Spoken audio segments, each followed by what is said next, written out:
राधे राधे दोस्तों, मैं आचार्य पंडित Gangadhar Shastri YouTube channel ज्योतिष गंगा में आपका स्वागत करता हूं। दोस्तों, आज से मैं एक कथा की कड़ी बना रहा हूं जो धार्मिक कथाएं होंगी और मैं आपको धार्मिक कथाएं सुनाऊंगा।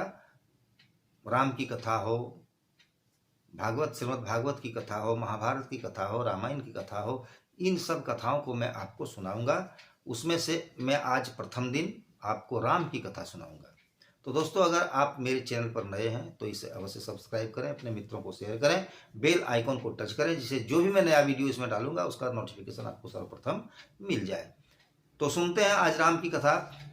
एक बार माता पार्वती भगवान राम की अनन्य भक्त जो हैं वो माता पार्वती हैं और वे कैलाश पर शिव जी के साथ बैठी हुई थी और शिव जी से उन्होंने प्रश्न का पूछा, कहा कि हे प्रभु, आपने मुझे बहुत प्रकार की कथाएं सुनाई, वेदों की कथाएं सुनाई, पुराणों की कथा सुनाया आपने।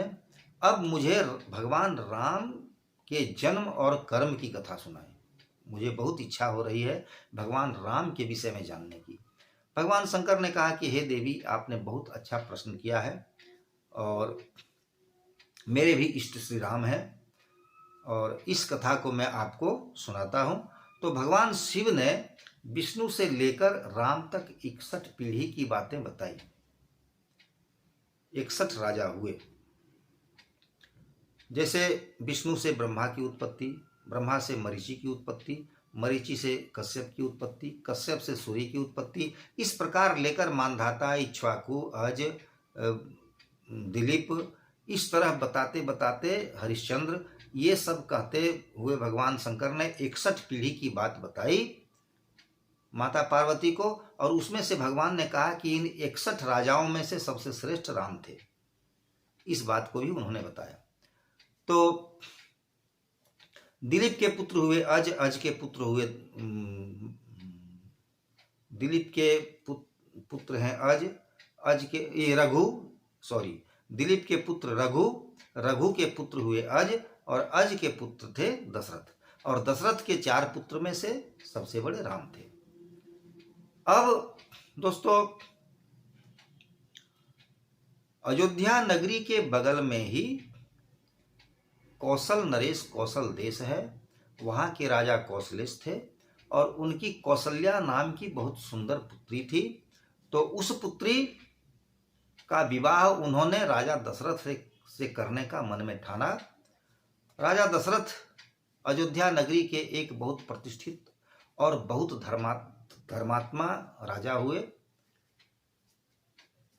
अज के पुत्र दशरथ बहुत प्रतापी और धर्मात्मा राजा हुए थे और वे धर्म से राज्य को चला रहे थे। इसे देखकर कौशल नरेश ने सोचा कि मैं कौशल्या जब विवाह के योग्य हो गई तो कौशल नरेश ने सोचा कि कौशल्या का विवाह मैं राजा दशरथ से ही करूंगा। इस तरह का मन में विचार करके उन्होंने और 5वें दिन उनकी शादी तय करके और राजा दशरथ को बुलाने के लिए उन्होंने अपने दूत को भेजा अयोध्या नगरी साकेत। अब वहां आकर दूतों ने देखा कि राजा दशरथ जो हैं वे अपने सभासदों के साथ, मंत्रीगणों के साथ नाव पर बैठकर सरयू नदी में जल क्रीड़ा कर रहे हैं और अनेक प्रकार के मणियों से बने दीप के प्रकाश से वहाँ प्रकाश हो रहा है, प्रकाशित है सरयू नदी। और वहाँ राजा अपने मंत्रियों के साथ जल क्रीड़ा कर रहे हैं दशरथ। उसी समय रावण ने ब्रह्मा जी से पूछा कि हे महाराज, हे प्रभु, मेरी मृत्यु कैसे होगी, किसके हाथों होगी? ब्रह्मा जी ने कहा कि अयोध्या नगरी में राजा दशरथ हैं और उनके पुत्र राम होंगे, वही कौशल्या से राम होंगे और वही राम उन्हीं राम के हाथों से तुम्हारी मृत्यु होगी। जब इस बात को उन्होंने सुना रावण ने, तो रावण चल दिया अपनी सेना को लेकर और जाकर दशरथ सबसे पहले तो अयोध्या पहुंचा, साकेत नगरी, और वहां जाकर दशरथ से लड़ाई किया और लड़ाई करके छिन्न भिन्न, उसकी राक्षसी सेनाएं साथ में थी, तो उस नाव को तोड़ दिया उसने जिस पर राजा दशरथ बैठकर जल क्रीड़ा कर रहे थे, छिन्न भिन्न कर दिया। बाकी तो सब डूबकर मर गए, लेकिन राजा दशरथ और उनके एक मंत्री सुमंत, ये 2 बचे। एक नाव के टूटे हुए टुकड़े पर बैठकर उन्होंने अपनी जान बचाई और वहां से वो पहुंच गए गंगा में, उसी टुकड़ा नाव के टुकड़े पर बैठकर, और फिर नाव के टुकड़े पर बैठे बैठे हुए गंगा से समुद्र में पहुंच गए। और समुद्र अब जो है उसने क्या किया, रावण ने, अब समुद्र पहुंच गए राजा दशरथ, और रावण ने क्या किया, वह कौशल नरेश पर हमला कर दिया उसने जाकर, और भारी युद्ध करके, और उसने कौशल्या का हरण कर लिया। कौशल्या का हरण करके लेकर चला तो रास्ते में जाते जाते उसको एक ध्यान आया कि हमारे तो देवता सब शत्रु ही हैं, हो सकता है छल से कोई आकर लंका में कौशल्या को हरण करके ले जाए, छीन कर मुझसे ले जाए, और ले जाकर फिर दशरथ से शादी करा देंगे तो उससे राम जन्मेंगे, और राम जन्मेंगे तो मुझको मार देंगे। तो इसके लिए मैं क्या करूं, इसके लिए तो उसने उस सागर में, समुद्र में तिमिलांग नामक एक मछली को देखा, तैर रही थी वो मछली, तो उसने उसको कौशल्या को एक पेटी में बंद करके और तिमिलांग को ही दे दिया मछली को, और कहा कि ये हमारा धरोहर है, तुम अपने पास रखो, मैं जब आऊँगा तो ले लूँगा इसको। इस तरह कहकर उसने उस पेटी को दे दिया, और वह पेटी लेकर वो मछली समुद्र में मुंह से पकड़कर घूमने लगी। अब रावण यह कहकर लंका चला गया, और इधर मछली उस पेटी को लेकर, कौशल्या जिसमें बंद थी, उस पेटी को लेकर मुंह में पकड़कर समुद्र में घूमने लगी। अचानक घूमते घूमते उसने देखा अपने कोई शत्रु को, तो वो शत्रु से लड़ने के लिए चली गई। वहीं एक द्वीप था, उस द्वीप पर पेटी को रख दिया और वह अपने शत्रु से लड़ने लगा। वो लड़ाई में उधर मगन हो गया, और इधर राजा दशरथ और सुमंत्र पहुंचे हैं वहां पर, तो देखें एक द्वीप पर वो पेटी रखा हुआ है, तो ये लोग भी उस द्वीप पर चढ़ गए हैं जाकर, और उसमें देखते हैं खोलकर उस पेटी को, तो उसमें कौशल्या बंद थी। कौशल्या को देखकर ये लोग दोनों आश्चर्यचकित होते हैं, और वहीं सुमंत्र और राजा दशरथ शुभ मुहूर्त देखकर कौशल्या से गांधर्व विवाह कर लेते हैं, और तीनों उसी पेटी में फिर बंद हो जाते हैं, और पेटी का दरवाजा बंद कर देते हैं, सुमंत्र, कौशल्या और दशरथ, और फिर पेटी का दरवाजा बंद कर देते हैं। उसके बाद फिर वो मछली लड़कर अपने शत्रु को हरा कर आती है, और फिर उसने पेटी को वहां से उठाया और फिर मुंह में लेकर घूमने लगा। और इस बीच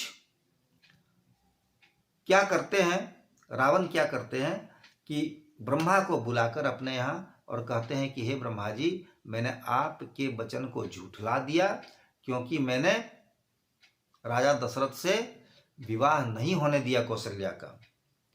तो ब्रह्मा ने कहा कि पुण्याहम पुण्याहम पुण्याहम। तो इस बात को जब सुने तो रावण ने कहा, ये क्या बोल रहे हैं आप? कहा, रावण, दशरथ का विवाह कौशल्या से हो चुका है, इसलिए मैं ऐसा बोल रहा हूं। तो उसने कहा, कैसे ऐसा संभव है जब मैंने ऐसा किया? कहा, देखो तुम पता करके। फिर रावण जाता है और उस पेटी को मंगवाता है, उस मछली से लेकर आता है, और जब पेटी को उसने उससे खोला तो उसमें देखता है राजा दशरथ, सुमंत्र और कौशल्या तीनों हैं। ब्रह्मा वहीं बैठे हुए थे। अब रावण को गुस्सा आया और उसने तलवार निकाला कि इन लोगों को मार के खत्म कर दें, हम काट दें तीनों को। तो ब्रह्मा जी ने कहा, रावण रुको, ऐसा कभी भी इस गलती को मत करना, नहीं तो भगवान राम यहीं पैदा हो जाएंगे और तुम्हें अभी ही मार डालेंगे। इसलिए तुमको और अगर कुछ दिन जीना है तो तुम इस काम को मत करो, दशरथ को मत मारो, तुम रहने दो। तुम प्रेम से, इज्जत पूर्वक प्रेम से ले जाकर साकेत नगरी में इस पेटी को पहुंचा दो, इसी में तुम्हारी भलाई है, इसी से तुम कुछ दिन जी सकोगे। तो रावण ने कहा, ठीक है। फिर रावण अयोध्या नगरी में ले जाकर अपने दूतों को भेजकर उस पेटी को भिजवा देता है।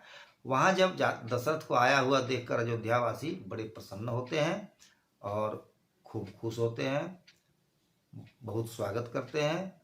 अब राजा दशरथ जो है और उनका विवाह बहुत धूमधाम से कौशल नरेश ने करवाया कौशल्या के साथ। फिर वहाँ उसके बाद राजा दशरथ ने 2 शादी और की, मगध नरेश की पुत्री सुमित्रा से और केकय देश की पुत्री केकई से।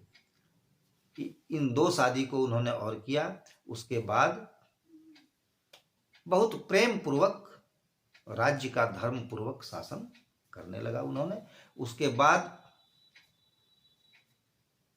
उनको पुत्र तो नहीं हुआ, उम्र बहुत बीत गया, फिर भी अब आगे की कथा मैं आपको और बताऊंगा किस तरह कैकेयी ने दो वरदान जो कैकेयी ने वनवास के लिए मांगा था राम के लिए, वो वरदान किस तरह उसको मिला था, कब कब का थाती था, कब उसको वरदान राजा दशरथ ने देने के लिए बोला था, और वो कह दी थी कि इसे अभी आप मैं जमा रखती हूँ, मैं समय पर आपसे मांग लूँगी। इस तरह की कथाएं और हैं जो भी, वो भी मैं आपको सुनाऊंगा।